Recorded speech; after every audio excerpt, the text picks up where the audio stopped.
bien chers amis de Café Évangile. Amen, je vous le dis, parmi ceux qui sont nés d'une femme, personne ne s'est levé de plus grand que Jean le Baptiste.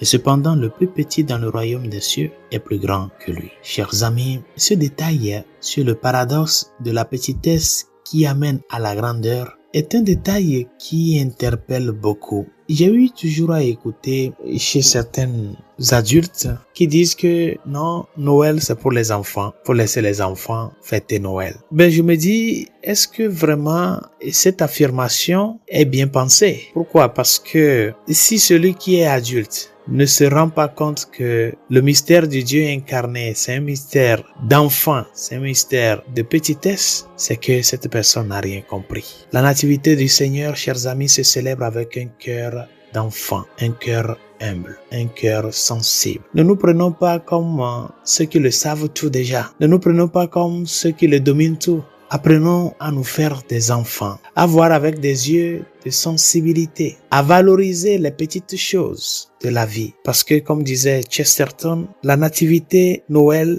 c'est comme une preuve de feu pour la croissance spirituelle. On ne peut pas croître spirituellement, on ne peut pas parvenir à la force spirituelle si on ne se fait pas petit. Parce qu'il est si facile d'être enfant et de vivre comme enfant. Mais il n'est pas facile de qu'étant adulte, on se fasse enfant. Et c'est ça le grand appel, la grande invitation du temps de l'Avent qui nous amène à Noël. Apprendre à cheminer comme un enfant, se laisser guider et se laisser émerveiller par les petitesses de la vie. Parce que c'est ça qui te fait grand, c'est ça qui te fait parvenir à cette maturité dans la vie de foi. Il est si important par conséquent d'apprendre à se faire enfant pour pouvoir vivre pleinement les grands mystères de l'amour de Dieu. Et Noël se vit avec un cœur d'humilité, un cœur de petitesse. Oui, chers amis, le plus petit dans le royaume des cieux est plus grand que lui. Le Seigneur nous appelle à suivre ses pas dans cette recherche de la petitesse intérieure, spirituelle. Le paradoxe au cœur de cette